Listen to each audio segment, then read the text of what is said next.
ষড়যন্ত্র বাদ দিয়ে ভালো হয়ে যান জামায়াতকে আহ্বান মির্জা ফখরুলের। জন আকাঙ্ক্ষার অর্থনৈতিক গণতন্ত্রায়নের টার্গেটে বিএনপি, জানালেন আমির খসরু। 5 দেশের আলেমদের নিয়ে ঢাকায় খতবে নবুয়াত মহাসম্মেলন। বাতিলকৃত ইসলামী বিধান ফেরানোর আশ্বাস বিএনপির। ক্ষমতায় গেলে কাদিয়ানীদের অমুসলিম ঘোষণা দেবে জামায়াত। দাড়িপাল্লা ঠেকাতে চলছে কালো টাকার খেলা, বলেন গোলাম পরোয়ার। সনদ গণভোট প্রত্যাখ্যানের পায়তারা কায়েদের প্রত্যাখ্যান করবে জনগণ, বলছে এনসিপি। তফসিল ঘোষণার পরই ঢেলে সাজানো হবে মাঠ প্রশাসন, জানিয়েছেন স্বরাষ্ট্র উপদেষ্টা। নির্বাচনে ব্যাঘাত ঘটানোর শক্তি আওয়ামী লীগের নেই, মন্তব্য প্রেস সচিবের। দেখছিলেন ক্রাউন সিমেন্ট সংবাদ শিরোনাম, এবার বিস্তারিত। বিএনপি মহাসচিব মির্জা ফখরুল ইসলাম আলমগীর অভিযোগ করেছেন, দিল্লিতে বসে আবারও মানুষ মারার হুমকি দিচ্ছে শেখ হাসিনা। তার রায় ঘিরে গোলাযোগ সৃষ্টির পরিকল্পনা রুখতে সবাইকে সৈনিকের মতো ভূমিকা রাখার আহ্বান জানান তিনি। একই সাথে ষড়যন্ত্র বাদ দিয়ে জামায়াতকে ভালো হওয়ার আহ্বানও জানান মির্জা ফখরুল। এদিকে দলের স্থায়ী কমিটির সদস্য আমির খসরু মাহমুদ চৌধুরী বলেছেন, ফ্যাসিস্ট শেখ হাসিনার পালানোর পর দেশের মানুষের মাঝে যে আকাঙ্ক্ষা তৈরি হয়েছে সেটি পূরণই বিএনপির লক্ষ্য। শুভ মাহফুজের রিপোর্ট। শনিবার বিকেলে চাঁপাইনবাবগঞ্জ সরকারি কলেজ মাঠে বাঁচাও পদ্মা বাঁচাও দেশ সবার আগে বাংলাদেশ আন্দোলনের অংশ হিসেবে আয়োজিত গণসমাবেশে প্রধান অতিথি হিসেবে অংশ নেন বিএনপি মহাসচিব মির্জা ফখরুল ইসলাম আলমগীর। এ সময় জামায়াতের কার্যক্রমের সমালোচনা করে তিনি বলেন, নির্বাচন না করলে জামায়াতের অস্তিত্ব থাকবে না। আপনারা হঠাৎ করে লাফায় উঠছেন যে ক্ষমতায় যাবেন। এই দেশের মানুষ ধর্মপ্রিয় মানুষ, ধর্মকে ভালোবাসে, আল্লাহ নবীকে ভালোবাসে, বিশ্বাস করে, কিন্তু ধর্মান্ধ নয় এবং সাম্প্রদায়িক নয়। বাংলাদেশের মানুষ আপনাদেরকে সহজে ভোট দিবে না, কারণ আপনাদেরকে তারা বিশ্বাস করে না। নির্বাচন করলে আপনারা যেহেতু পরাজিত করবেন, সেই জন্য আপনারা নির্বাচন পেছাতে চান, বন্ধ করতে চান। বিএনপির মহাসচিবের অভিযোগ, ফ্যাসিস্ট শেখ হাসিনা দিল্লিতে বসে আবারও দেশকে অস্থিতিশীল করার ষড়যন্ত্র করছে। দিল্লিতে বসে হাসিনা বিবি সেই হুকুম দিচ্ছে, মারো, উড়াও, পুরাও, বাড়িঘর জ্বালিয়ে দাও। ওই হাসিনাকে কি আর আপনারা এই দেশে ফেরত আসতে দেবেন? বন্ধুগণ, তার বিরুদ্ধে হত্যা মামলা শুরু হয়েছে, রায় হবে 17 তারিখে। এই 17 তারিখের রায় হবে। তারা পরিকল্পনা করছে যে এখানে তারা আবার কিছু গোলযোগ সৃষ্টি করতে চাইবে। আমি আপনাদের প্রতি আহ্বান জানাতে চাই, এই ফ্যাসিস্ট শক্তি আর যেন কখনো মাথা তুলে দাঁড়িয়ে আমাদের মানুষদেরকে হত্যা করতে না পারে, আমাদের সম্পদকে পাচার করতে না পারে, আমাদের বাংলাদেশের সমস্ত গণতান্ত্রিক প্রতিষ্ঠানগুলোকে ধ্বংস করতে না পারে, তার জন্য আপনাদেরকে সদা সর্বদা সৈনিকের ভূমিকা পালন করতে হবে। এর আগে দুপুরে চাঁপাইনবাবগঞ্জের মহানন্দা নদীর রাবার ড্যাম প্রকল্প এলাকা পরিদর্শন শেষে বাংলাদেশের উপর ভারতের দাদাগিরি বন্ধ করে বন্ধুসুলভ সহযোগিতামূলক আচরণের আহ্বান জানান মির্জা ফখরুল। পুরো পানির বিশ্বাস, আমাদের সীমান্তে হত্যা এবং আমাদের আপনার ব্যালেন্স অফ ট্রেড ঠিক করা, এই জিনিসগুলোকে আমরা খুব বেশি গুরুত্ব দিই। বেশি গুরুত্ব আরেকটা দিতে চাই যে আমাদের উপর দাদাগিরি বন্ধ। এদিকে ভোলার নিজ সংসদীয় আসনে এক সংবর্ধনা অনুষ্ঠানে বিএনপির স্থায়ী কমিটির সদস্য অবসরপ্রাপ্ত মেজর হাফিজউদ্দিন আহমেদ বলেন, জনগণ যেন ভোট দিতে পারে সেজন্য অনিচ্ছা থাকা সত্ত্বেও সরকারের অন্যায় সিদ্ধান্তকে মেনে নিয়েছে বিএনপি। বিভিন্ন রাজনৈতিক দল একমত হয়ে যে সংস্কার প্রস্তাব সই করেছে জাতীয় সনদে, সেই সম্পর্কে আপনারা একমত কিনা, তাহলে সিম্পল। কিন্তু এই যে 4টা প্রস্তাব দিয়েছে, কেউ হয়তো 2টায় রাজি, কেউ 3টায় রাজি, এই ধরনের প্রস্তাব পৃথিবীর কোথাও কোনো গণভোটের সময় দেওয়া হয়নি। আমরা অনিচ্ছা সত্ত্বেও এগুলো মেনে নিয়েছি, কারণ অধিকাংশ দল তাইলে হয়তো নির্বাচনে আসবে না। অন্যদিকে ফরিদপুর বিভাগের ব্যবসায়ীদের সাথে মতবিনিময় সভায় দলের আরেক স্থায়ী কমিটির সদস্য আমির খসরু মাহমুদ চৌধুরী বলেন, দেশের জন্য এই মুহূর্তে দরকার অর্থনৈতিক গণতন্ত্রায়ন। কিছু লোকের হাতে বাংলাদেশের ব্যবসা বাণিজ্য ক্ষমতা সবকিছু পুঞ্জীভূত হয়েছে। তো সেখান থেকে বেরিয়ে আসতে হলে আপনি যদি শুধুমাত্র রাজনীতিতে গণতন্ত্র করেন কিন্তু অর্থনীতিকে বাইরে রাখবেন, সেটা তো এই জন্য বিএনপির নতুন স্লোগান হচ্ছে তারেক রহমান সাহেবের অর্থনীতিকে গণতন্ত্রের করা। দেশের উন্নয়নে অর্থনীতিতে সব নাগরিকের অংশগ্রহণ থাকতে হবে বলেও মন্তব্য করেন আমির খসরু মাহমুদ চৌধুরী। শুভ মাহফুজ, বাংলা ভিশন, ঢাকা। গণভোটের 4টি প্রশ্নের কোনো একটার সাথে দ্বিমত থাকলে সেখানে না বলার সুযোগটা কোথায়? সরকারের কাছে জানতে চেয়েছেন বিএনপির সিনিয়র যুগ্ম মহাসচিব রুহুল কবির রিজভী। শনিবার দুপুরে রাজধানীর শ্যাবলীতে বিএনপির ভারপ্রাপ্ত চেয়ারম্যান তারেক রহমানের পক্ষ থেকে অসুস্থ বেতার শিল্পী আফরোজা নিজামীকে আর্থিক সহযোগিতা শেষে একথা বলেন তিনি। রিজভী বলেন, গোজা মিল দিয়ে কোনো কিছু করা হলেও তা টেকসই হবে না। 90% মানুষ যদি বুঝতে না পারে গণভোটের উদ্দেশ্য কি, তাহলে সেই তিবিরেই মানুষ থেকে যাবে।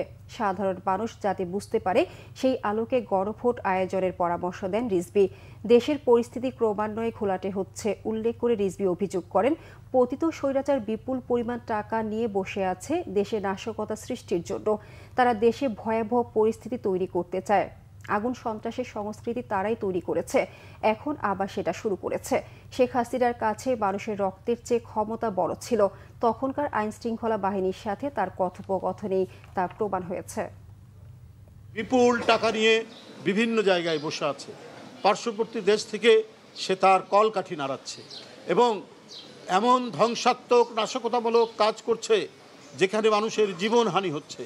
সেই গাড়ি পোড়ানো, যেটা আমরা বারবার বলেছি যে আমরা যখন হরতাল দিয়েছি গণতন্ত্রের জন্য, আমরা গণতন্ত্র পুনরুদ্ধারের জন্য যখন কথা বলেছি, তখন কৃত্রিমভাবে তারা নিজেরাই নাশকতা করে চাপিয়ে দেওয়ার চেষ্টা করত বিরোধী দলের উপর, বিএনপির উপর। কিন্তু আমরা বলেছি যে ওই সমস্ত নাশকতায় তাৎক্ষণিক যারা ধরা পড়তো, হয় যুবলীগের লোক তারা, নাহলে ছাত্রলীগের লোক। প্রত্যেকটি জায়গায় তার প্রমাণ আছে।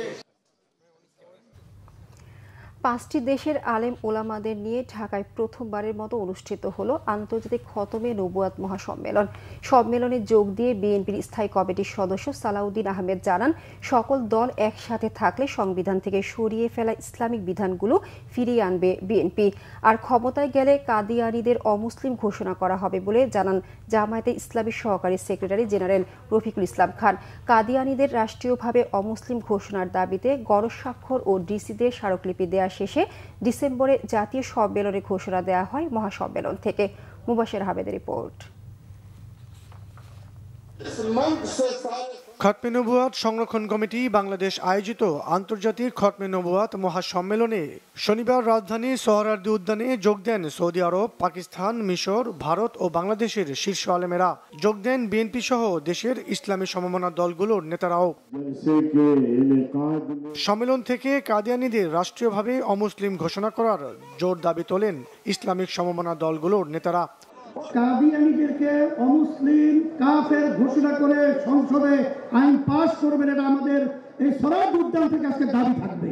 কোন মাপের সাথে আমি নওয়াজ শিবিরের লোক আসছিল, তাকেও বলছি, আমাদের বিএনপির লোক আসছিল, তাকেও বলছি, আপনারা যদি ক্ষমতায় যাইয়া কেন কাফের ঘোষণা না দেন, আপনাদের বিরুদ্ধে ঘোষণা করা হবে।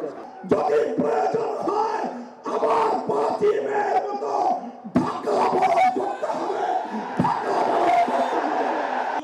আমন্ত্রিত অতিথির বক্তব্যে বিএনপির স্থায়ী কমিটির সদস্য সালাউদ্দিন আহমেদ জানান, সকল দল একসাথে থাকলে আগামীতে মুসলমানদের দাবি জাতীয় সংসদের মাধ্যমে বাস্তবায়ন করবে তার দল। আর ক্ষমতায় গেলে কাদিয়ানীদের অমুসলিম ঘোষণা করা হবে বলে জানায় জামায়াতে ইসলামীর সহকারী সেক্রেটারি জেনারেল রফিকুল ইসলাম খান। জনগণ যদি আমাদেরকে নির্বাচিত করে, এই বাংলাদেশে আগামী দিনে অমুসলিম কাদিয়ানী অমুসলিম ঘোষিত হবে ইনশাআল্লাহ। এগুলো কার্যকর করার জন্য, এই প্রস্তাব গ্রহণ করার জন্য সবাইকে ঐক্যবদ্ধ থাকতে হবে। জাতীয় সংসদে সবাইকে ঐক্যবদ্ধ থাকতে হবে এবং সারা বাংলাদেশের মুসলমানদেরকে ঐক্যবদ্ধ থাকতে হবে। আমরা ইনশাআল্লাহ আপনাদের এই প্রস্তাব গ্রহণ করব। কাদিয়ানীদের অমুসলিম ঘোষণা করার দাবিতে গণস্বাক্ষর ও দেশের সকল জেলায় ডিসি বরাবর স্মারকলিপি দেওয়া সহ ডিসেম্বর মাসে একটি জাতীয় সম্মেলন আহ্বান করা হবে বলেও জানানো হয় সম্মেলন থেকে। মুবাশির আহমেদ, বাংলা ভিশন, ঢাকা।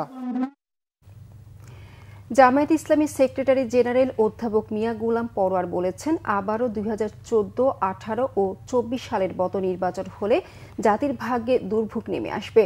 দায়ীরা স্বৈরাচারের মতো পালানোর সুযোগ পাবে না।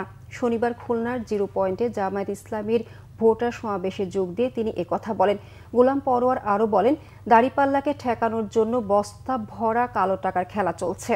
টাকা দিয়ে ভোট না কিনে মসজিদ মাদ্রাসায় দান করতে বললেন তিনি।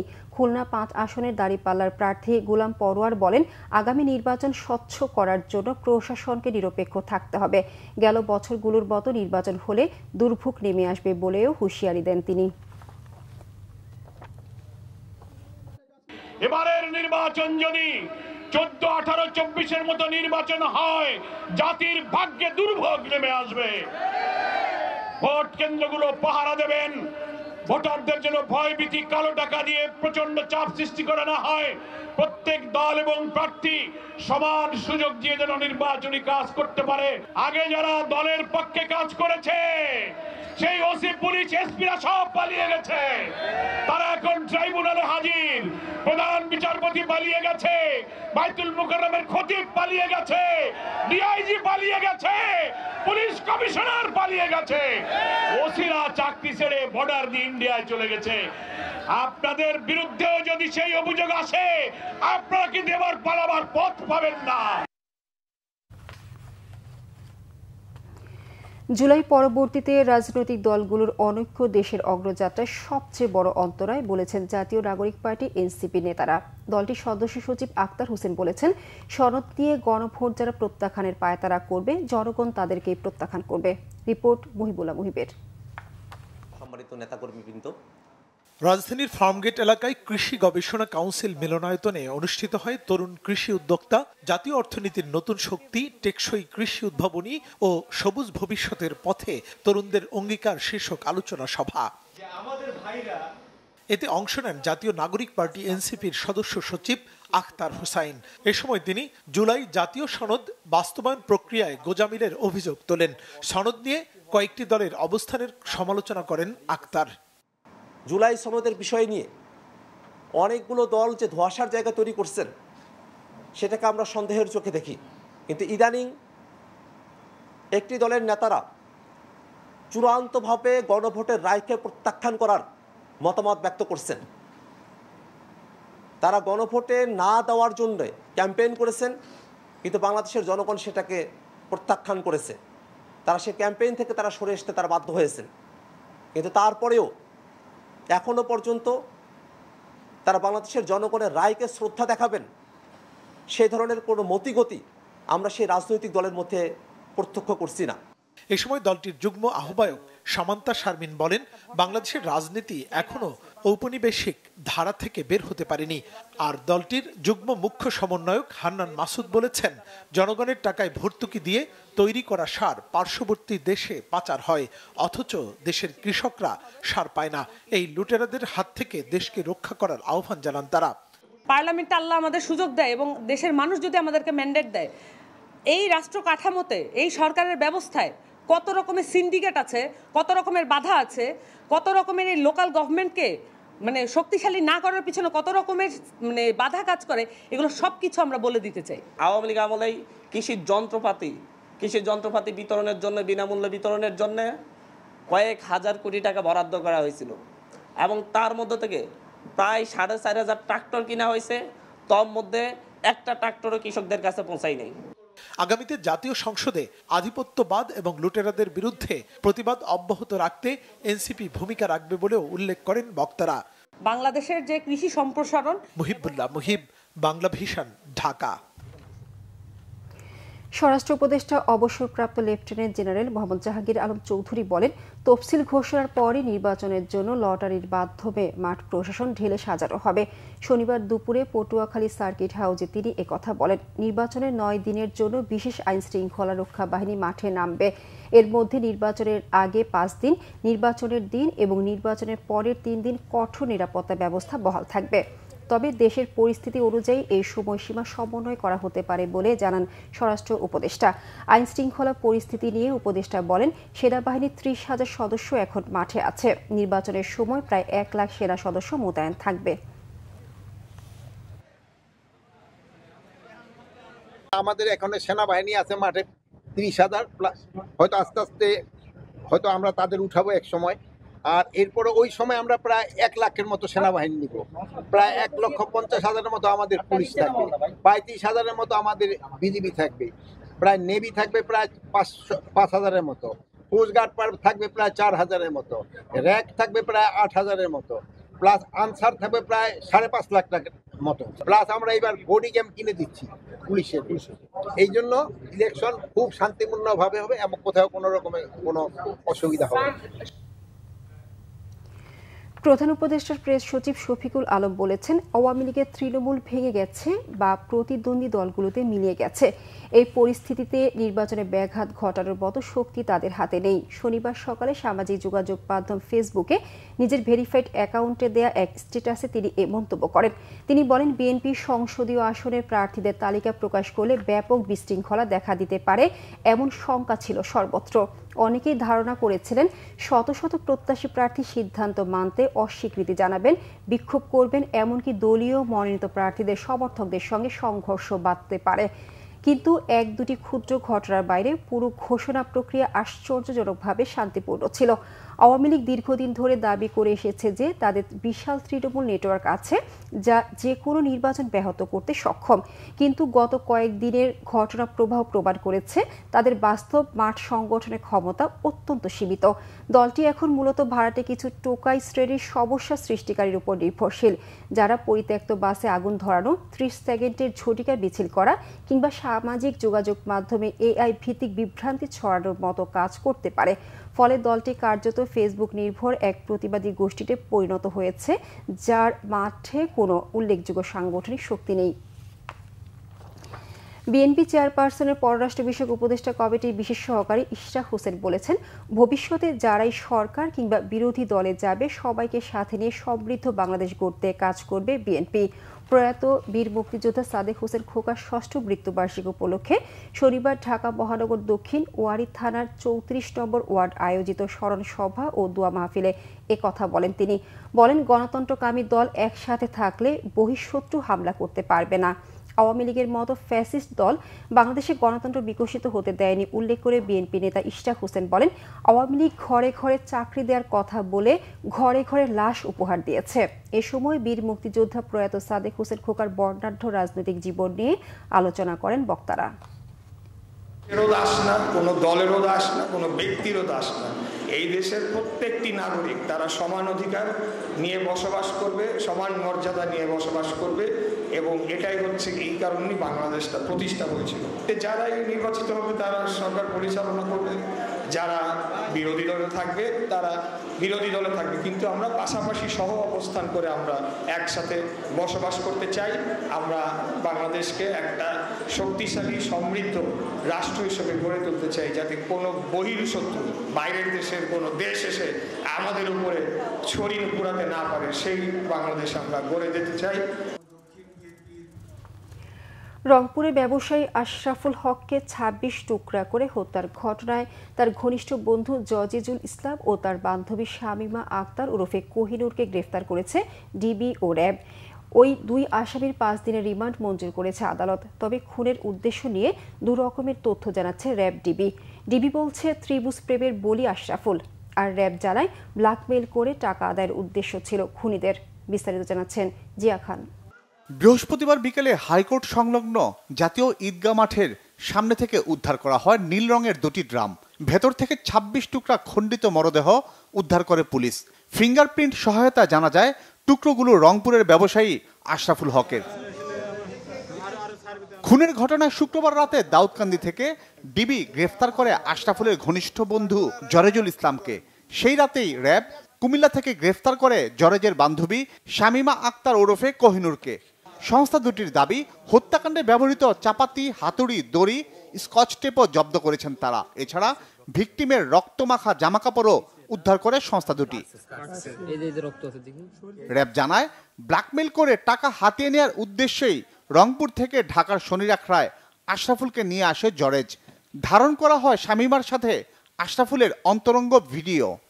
রংপুর হতে ঢাকায় আসার পূর্বেই জরেজ তার প্রেমিকা শামিমা আক্তার কোহিনুরকে ফোনে জানায় ভিকটিম আশরাফুলের সহিত সে যেন অন্তরঙ্গ ভিডিও ধারণ করে এবং পূর্ব পরিকল্পনা অনুযায়ী সে ভিডিও দেখিয়ে যাতে তারা 10 লক্ষ টাকা আমাদের যে আশরাফুল তার কাছ থেকে আদায় করতে পারে। শামীমা মালটার শরবতের সাথে ঘুমের ওষুধ খাইয়ে হালকা অচেতন করে যাতে বাইরে হতে জরেজ অন্তরঙ্গ মুহূর্তের ভিডিও ধারণ করলে আশরাফুল তা বুঝতে না পারে।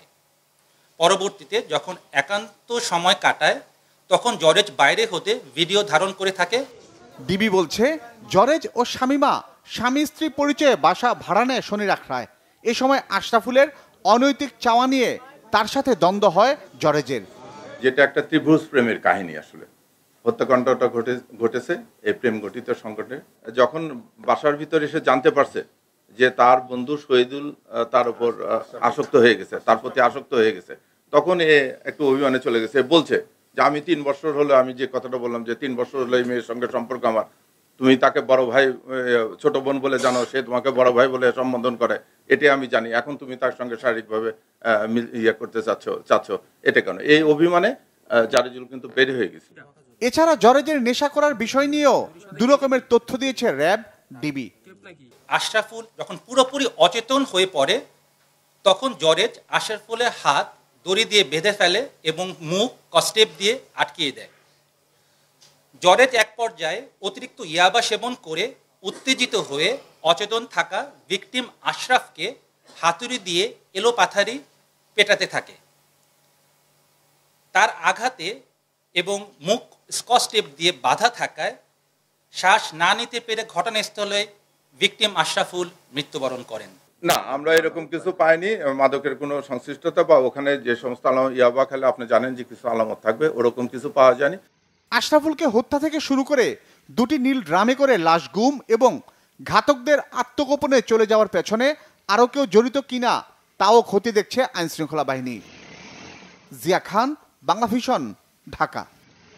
তথ্য উপদেষ্টা মাহফুজ আলম বলেছেন, রাজনৈতিক দলগুলো চাইলে সরকার সব ধরনের সমস্যার সমাধান করতে পারত। শনিবার রাজধানীর বিস অডিটোরিয়ামে উইমেন ইন ডেমোক্রেসি আয়োজিত এক গোলটেবিল বৈঠকে তিনি এই মন্তব্য করেন। উপদেষ্টা বলেন, অনেকেই বলেন অন্তর্বর্তীকালীন সরকার কোনো সরকার নয়, এটা একটা পরিষদ। তাদের উদ্দেশ্যে মাহফুজ আলম বলেন, সব রাজনৈতিক দলের সমর্থনেই তো এই সরকার গঠন হয়েছিল। উপদেষ্টা আরও বলেন, নারীর ক্ষমতায়ন নিয়ে কোনো কোনো দল স্ববিরোধী কাজ করছে। গোলটেবিল আলোচনায় বিএনপির ভারপ্রাপ্ত চেয়ারম্যানের উপদেষ্টা ডক্টর মাহাদি আমিন বলেন, বিএনপি সরকার পরিচালনার দায়িত্ব পেলে নারীদের ক্ষমতায়ন ও নিরাপত্তা নিশ্চিতে অগ্রাধিকার ভিত্তিক পরিকল্পনা রয়েছে। আলোচনায় অংশ নেন নাগরিক ঐক্যের সভাপতি মাহমুদুর রহমান মান্না ও গণসংহতি আন্দোলনের প্রধান সমন্বয়ক জুনায়েদ সাকির সহ বিভিন্ন রাজনৈতিক দল ও সংগঠনের প্রতিনিধিরা। আমি কোনো রাজনৈতিক বিশেষ কোনো দলের কথা বলবো না, সব দল মিলিয়ে এই দায়িত্ব কি শুধুমাত্র যে অর্থে আজকে একজন রাজনৈতিক নেতা বললেন যে এটা একটা পরিষদ, এটা কোনো সরকার না, এটা একটা পরিষদ। এই পরিষদ অথবা পারিষদ যদি সঠিক অর্থে বলি এদের উপরেই ছিল। রাজনৈতিক দলগুলোই যদি সমর্থন থাকত তাহলে আমি মনে করি যে অনেকগুলো ক্রাইসিস 1 দিন 2 দিনের মধ্যে সমাধান করা যেত। সংবাদ শেষ করব ক্রাউন সিমেন্ট শিরোনামগুলো আরেকবার জানিয়ে।